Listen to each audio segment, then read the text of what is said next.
Good morning friends. మనం ఈరోజు ఏంటంటే డైమండ్ సేవింగ్ పాలసీ గురించి ఎక్స్ప్లెయిన్ చేస్తాను చూడండి. ఇదేంటంటే మనకి one of the best saving policy అని చెప్పొచ్చు. ఎవరైతే నాకు రెగ్యులర్ ఇన్కమ్ కావాలి ప్లస్ లాస్ట్‌కి మెచ్యూరిటీ అమౌంట్ కావాలి. వితిన్ 25 ఇయర్స్, 30 ఇయర్స్‌లో మనకి 2 రకాల అవసరాలు తీర్చే అద్భుతమైన ఆన్ బాండ్ గ్యారంటీ రిటర్న్స్ వస్తాయి. నాన్ గ్యారంటీ మెచ్యూరిటీ అమౌంట్ వస్తుంది. ఇన్సూరెన్స్ కవరేజ్ కూడా ఎక్కువ ఉంటుంది. ఇది ఒకసారి పిక్‌లో ఉన్న డీటెయిల్స్ అన్నీ నేను చదువుతాను. దాని తర్వాత మనకి పిక్కు మన సిద్ధి యాప్‌లో ఎక్కడ కొటేషన్ తీయాలి? ఏ పాలిసీ అండర్‌లో వస్తుంది? దానికుండే బేసిక్ రూల్స్, రెగ్యులేషన్స్ ఏంటి? మినిమమ్ ప్రీమియం ఎంత? ఇన్సూరెన్స్ కవరేజ్‌లు, పీపీటీలు, పీటీలు, రైడర్‌లు వీటన్ని గురించి సిద్ధి యాప్ నుంచి కొటేషన్ తీసే ప్రాసెస్‌లో ఎక్స్‌ప్లెయిన్ చేస్తాను చూడండి. ఇదేందంటే డైమండ్ సేవింగ్ ప్లాన్ ప్లస్ అన్నమాట. ఓ 30 ఇయర్స్ ఉన్న క్యాండిడేట్ 25 సంవత్సరాల గురించి పాలసీ తీసుకున్నాడు. 12 ఇయర్స్ పేమెంట్ చేస్తాడు. 13థ్ ఇయర్ నుంచి మళ్ళీ next 12 years on bond guarantee returns వస్తాయి. మెచ్యూరిటీ అమౌంట్ వస్తుంది. పాలసీ టర్మ్ వచ్చేసి 25 years. Policy premium payment term వచ్చేసి 12 ఇయర్స్. 13థ్ ఇయర్ నుంచి 71,273 రూపీస్ లెక్కన next 13 years on bond guarantee returns వస్తాయి. ఆ రిటర్న్స్ వచ్చేసి 9,26,549 రూపీస్ అవుతాయి. ఇంకొకటేందంటే మళ్ళీ లాస్ట్‌కి సీబీఆర్ కాంపౌండ్ రివర్సరీ బోనస్ కింద 13,87,000 టర్మినల్ బోనస్ కింద 14,00,000 అంటే 25 సంవత్సరాలకి మొత్తం కస్టమర్‌కి నాన్ గ్యారంటీ అన్నమాట. ఇది బోనస్ రిలేటెడ్‌గా మెచ్యూరిటీ అమౌంట్ వచ్చేసి 28,00,000 వస్తాయి. మొత్తం కలిపి అంటే రెగ్యులర్‌గా వచ్చే అమౌంట్, ఈ అమౌంట్ మొత్తం కలిపి 37,57,000 వస్తున్నాయన్నమాట. ఇది డే 1 నుంచి 30,00,000 అంటే 30 టైమ్స్ ఇన్సూరెన్స్ కవరేజ్ ఉంటుంది. ఏదన్నా జరిగితే 30,00,000 ఏం జరగకపోతే 37,00,000 ఇట్లా కూడా చెప్పొచ్చన్నమాట. ఓకేనా? ఇదేందంటే పిల్లల మ్యారేజ్, హైయర్ ఎడ్యుకేషన్ గురించి లేదంటే ఒక 25 ఇయర్స్ తర్వాత ప్లాట్ గాని, వీళ్ళ గాని సో అండ్ సో ఏదన్నా లంప్ సమ్ అమౌంట్‌తో ఉన్న ఫ్యూచర్ గోల్స్ ఉన్నట్లయితే ఇది మనం చేసుకోవచ్చు. ఇదేందంటే మనం మినిమమ్ 8% రిజిస్ట్రేషన్ ప్రకారం చెప్తాము. కాపోతే ఎక్కువ రావడానికి కూడా చాయిస్ ఉంటుంది. ఇది బోనస్ రిలేటెడ్ పాలిసీ కాబట్టి. ఓకేనా? ఇది మనకు సిద్ధి యాప్‌లో ఏ విధంగా కొటేషన్ తీయాలనేది ఎక్స్‌ప్లెయిన్ చేస్తాను చూడండి.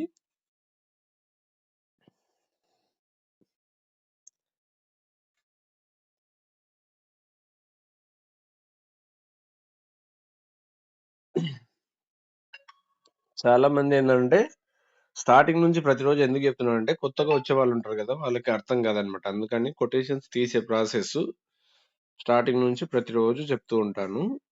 ప్రతి పాలిసీకి సంబంధించిన process each and everything starting నుంచి ఎండింగ్ వరకు ప్రాపర్‌గా ఉంటుందనమాట.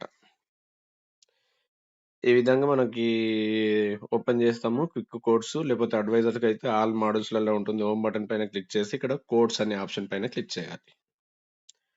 ఇక్కడ సేవింగ్ సొల్యూషన్స్‌లో ఉంటుంది. Diamond saving plan. ఇది diamond saving plan plus.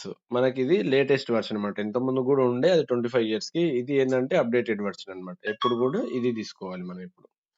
Diamond saving plan plus. ఇది చూసుకున్నట్లయితే ఇక్కడ కీ ఫీచర్స్ ఒకసారి చూసుకోండి. Receive guaranteed income after PPT. PPT అయిపోయిన తర్వాత గ్యారంటెడ్‌గా రిటర్న్స్ వస్తాయి. నెక్స్ట్ 20 ఇయర్స్, 25 ఇయర్స్ మనం పెట్టుకునే దాన్ని బట్టి.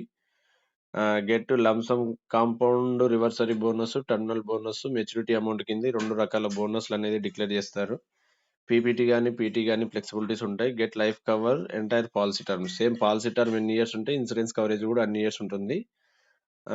రైడర్స్ కూడా ఉంటాయి. ఓకేనా? టాక్స్ బెనిఫిట్స్ ఉంటాయి. ఇది పాలసీ నుంచి కీ ఫీచర్స్. ఇక్కడ సెల్ఫ్ తీసుకుంటున్నాను. మిస్టర్ అని తీసుకుంటున్నాను. మేల్ అని తీసుకుంటున్నాను. 30 ఇయర్స్ క్యాండిడేట్ అంటే 96 సెలెక్ట్ చేసుకుంటున్నాను. మొబైల్ నెంబర్ ఏం అవసరం లేదు. రూ. 1,00,000 ప్రీమియం పెడుతున్నాను. పాలసీ టర్మ్ చూడండి. 25 ఇయర్స్ పాలసీ అన్నమాట ఇది. పీపీటీ వచ్చేసి 12 years PPT. Death benefit multiply 30 times. ఈ మూడే మనం చేంజ్ చేయాల్సింది. ప్రీమియం ఒకటి, పీపీటీ ఒకటి, డెత్ బెనిఫిట్ మల్టిప్లై. ఈ ప్లాన్ ఆప్షన్ వచ్చేసి డీఎస్పీ ప్లస్ అన్నమాట. దీంట్లో ఏందంటే 19,00,000 కవరేజ్ అనేది టర్మినల్ ఇల్నెస్, టర్మ్ బూస్టర్ కింద ఉంటుంది. అంటే 19,00,000 కవరేజ్ అదొస్తుంది. నార్మల్ డెత్ కవరేజ్ వస్తుంది. మొత్తం కలిపి 30,00,000 కవరేజ్ వస్తుంది. సింపుల్ ఒక్కటే స్టెప్‌లో మీకు కొటేషన్ వచ్చేస్తది. ఇటు చూడండి, నార్మల్ డెత్ కవరేజ్ ఏమో 11 లాక్స్ ఉంది. Terminal illness with term booster అంటే డబుల్ కవరేజ్ అని చెప్తాం కదా, ఆ విధంగా అన్నమాట. ఈ 2 రకాల ఇన్సూరెన్స్ కవరేజ్ చూసుకున్నట్లయితే 30 లాక్స్ డెత్ బెనిఫిట్ ఉంటుంది. మనం ప్రీమియం 12 ఇయర్సే పేమెంట్ చేస్తాం. నెక్స్ట్ 12 ఇయర్స్ వెయిట్ చేస్తాం. 25th ఇయర్‌కి మనకి ఇదొకటి స్క్రీన్‌షాట్ తీసుకోండి, మీకు అర్థమైతది. దానికి దీనికి కంపారిజన్ చెప్తాను లాస్ట్‌లో. ఇక్కడ బెనిఫిట్ ఇలిస్ట్రేషన్.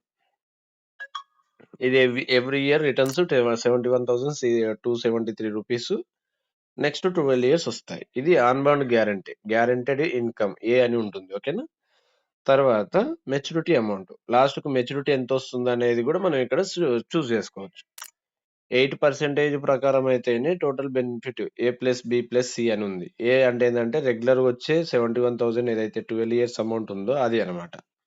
బి అనేది ఏందంటే కాంపౌండ్ యాక్యూర్డ్ రివర్సరీ బోనస్. ఇది ఒక బోనస్ వస్తుంది. మెచ్యూరిటీ టర్మినల్ బోనస్ అని చెప్పేసి లాస్ట్‌లో మళ్ళీ ఒక బోనస్. ఈ 2 బోనస్‌లు కలుపుకొని ప్లస్ రెగ్యులర్‌గా వచ్చే ఇన్‌కమ్ కలుపుకుంటే 37 లాక్స్ అయితుంది. ఇది ఒక స్క్రీన్ షాట్. ఈ బోనస్ 8% ప్రకారం అయితేనే ఇంత. ఇది ఒకవేళ 10%, 12% వరకు మనం పెంచొచ్చు. 12% ప్రకారం అయితే ఇంత వస్తుంది. ఓకేనా? 10% ప్రకారం అయితే ఇంతొస్తుంది. మెచ్యూరిటీ అనేది నాన్ గ్యారంటీ. ఓకేనా? మినిమమ్ 8% అయితే మనం చెప్పొచ్చు. దాదాపుగా గ్యారంటీ అని చెప్పొచ్చు. అది పెరగడానికి అవకాశం గూడా ఉంది. ఆ పెరిగేది గూడా 10% అయితే ఇంతొస్తుంది.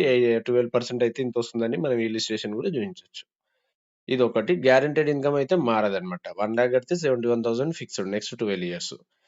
కరెక్ట్ ఈ పాలిసీ మీరెవరికివ్వాలి అనుకుంటే, ఓ 30 ఇయర్స్ నుండి క్యాండిడేట్‌కి నాకేదన్నా జరిగితే ఒక 30 లాక్స్ ఇన్సూరెన్స్ కవరేజ్ గావాలి. నార్మల్‌గా సేవింగ్ పాలిసీలలో రూ. 1,00,000 ప్రీమియం కడితే ఎంతొస్తుంది? 11,00,000, 12,00,000 కవరేజ్ వస్తుంది.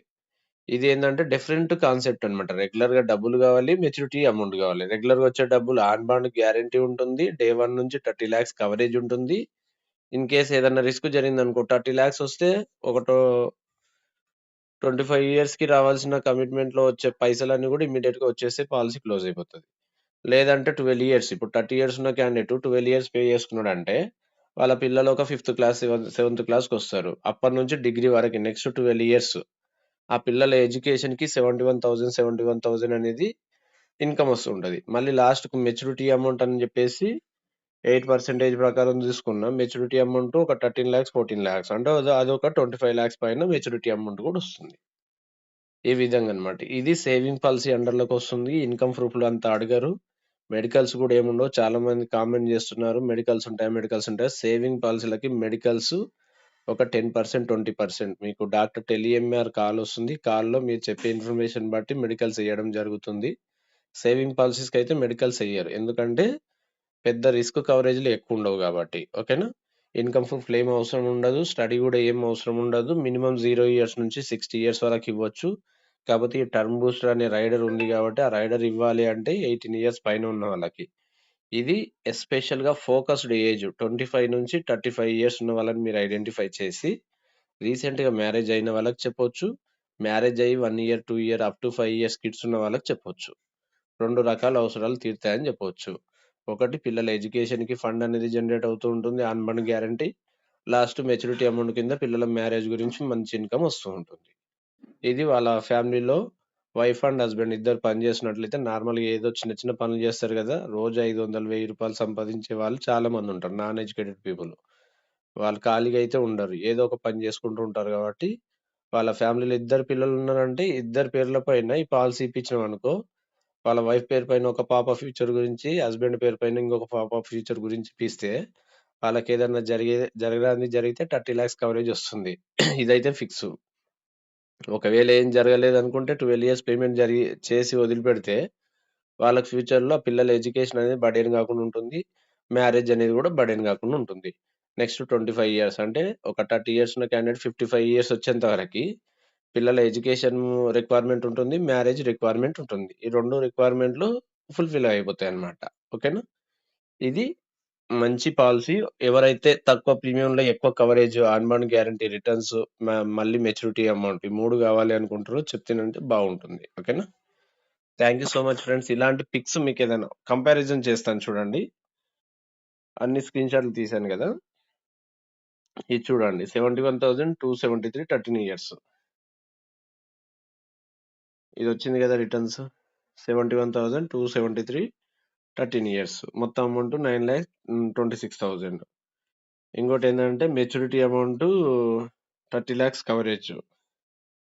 కవరేజ్ అనేది మనకి ఇక్కడ ఫస్ట్ పేజీలో ఉంటుంది.